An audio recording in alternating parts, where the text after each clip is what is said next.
Hi, I'm Dan with SFIC Security Solutions, and I'm going to go over installation of a lever lock. The first thing you need to determine is the back set of the lock.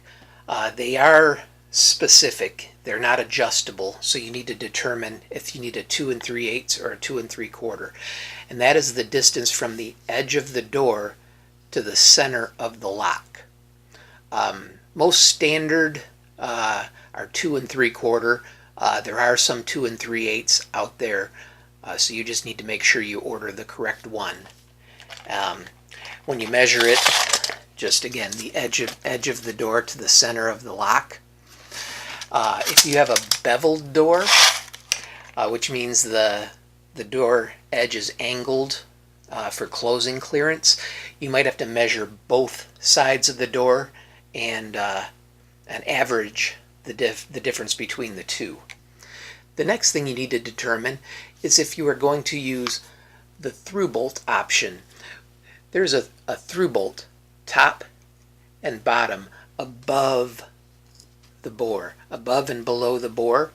Those are additional holes you need to drill into the door.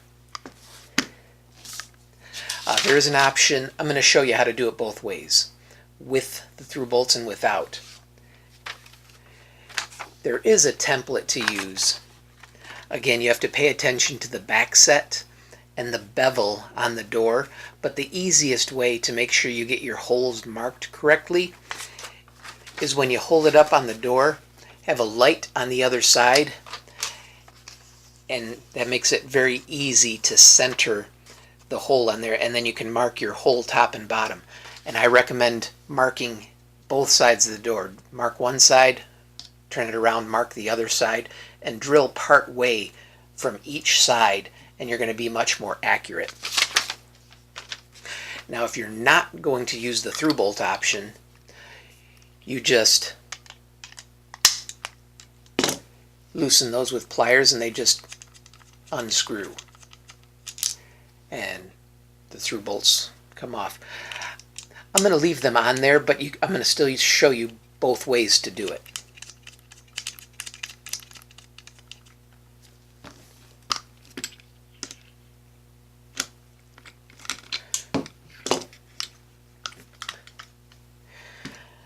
So I'm going to put the latch on first.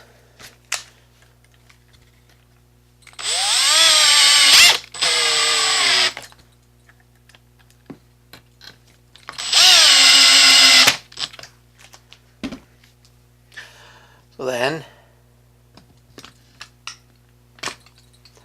your lock goes through. First one you're going to use is the small, thin, the flat plate.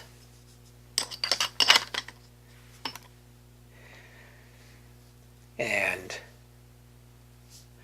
the shorter screws, not the really short ones, the medium length screws.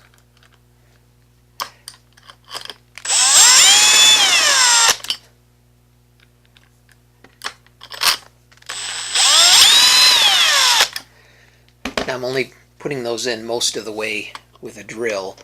I recommend doing all the tightening by hand, especially if you have a high-powered drill.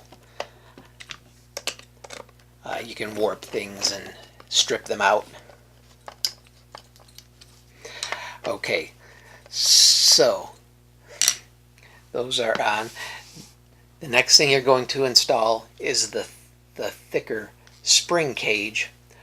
There's a notch on it that's going to go away from the edge of the door. That locks into the lever when we put the lever on it. Now, if you're not using the through bolt option, you use the very short screws.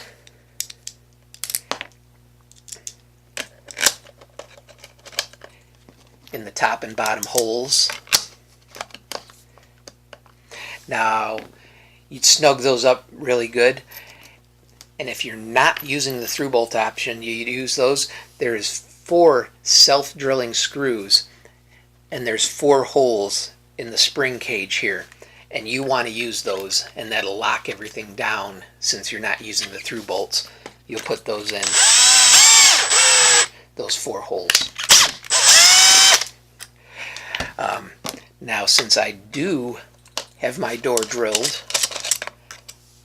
I am using the through bolt option, so I will use the longer screws for these two.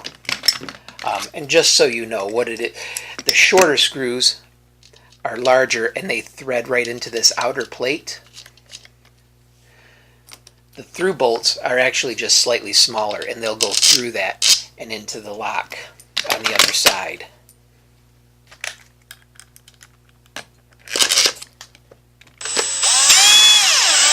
But that is the way I would prefer to do it. Again, I'm going to finish everything tighten by hand.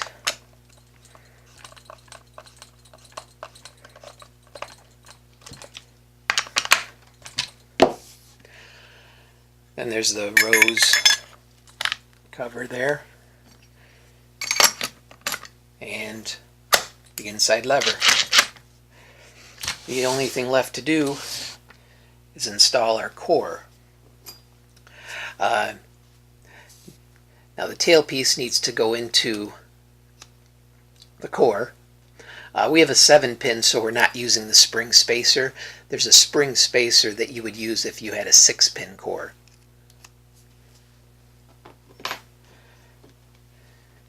And you need your control key. So obviously the core does not come with the lock. That would be part of your system or something we provided for you. But you need your control key and core.